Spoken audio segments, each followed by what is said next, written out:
Hey, so if you've ever set foot in a science lab, you've definitely seen one of these, right? The graduated cylinder. It looks super simple. Just pour some liquid in and read the number. But what if I told you there's a real art to getting a truly precise measurement? Well, by the end of this, you're going to be a pro.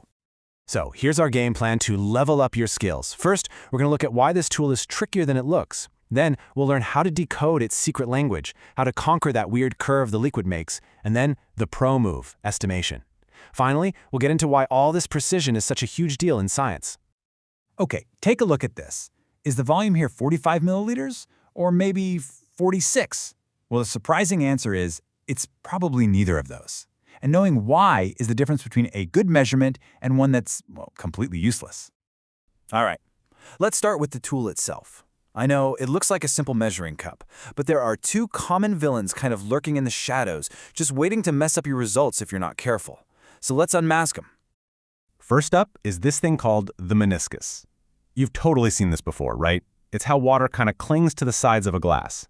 That's just surface tension doing its thing, and inside a narrow cylinder, it creates this really obvious downward curve. And that leaves us with a big question. Where on that curve are you supposed to take the reading? And our second villain is something called parallax error.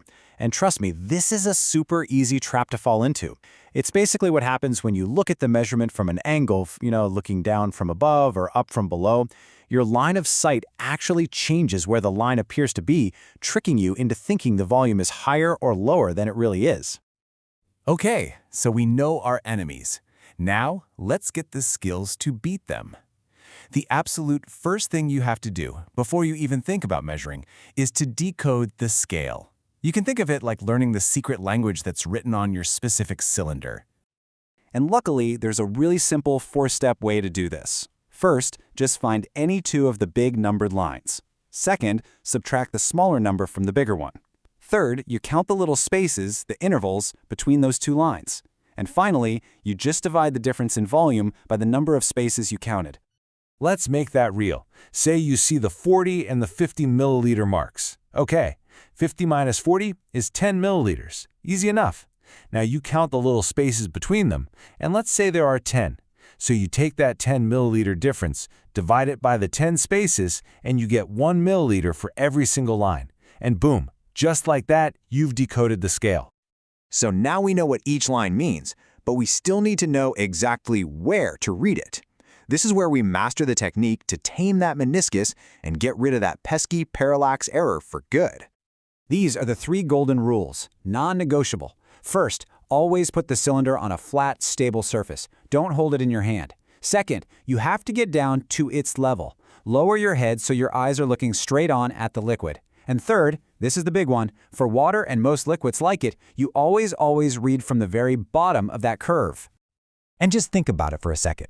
If you look down from above, the liquid's going to look lower than it is. If you look up from below, it's going to seem higher. That parallax error is no joke. So that's why looking directly at eye level is the only way to get a true reading. Okay, let's recap.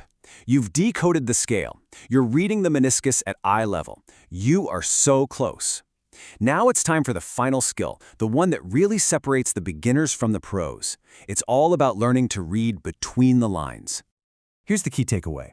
Your final measurement has to include every single number you know for sure, plus one and only one estimated number. So you read the numbers you're certain about directly from the scale, and then you make one final, educated guess about where the meniscus is sitting between two of those lines. Let's check out a couple of examples here.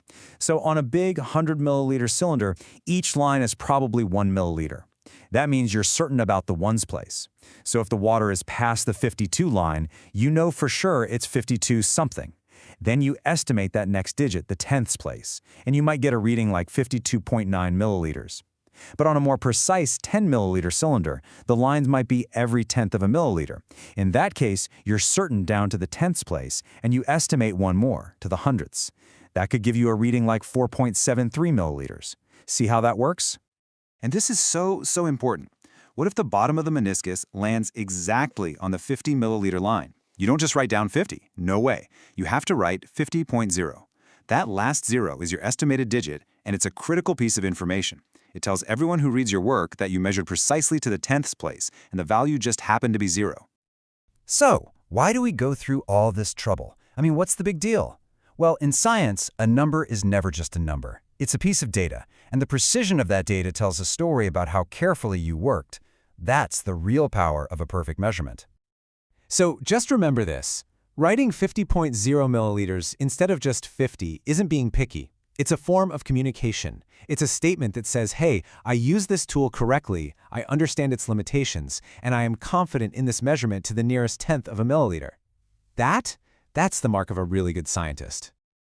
And there you have it. You are now officially equipped to measure volume with both accuracy and confidence. So the only real question left is, with this powerful new skill in your back pocket, what are you going to go out and discover?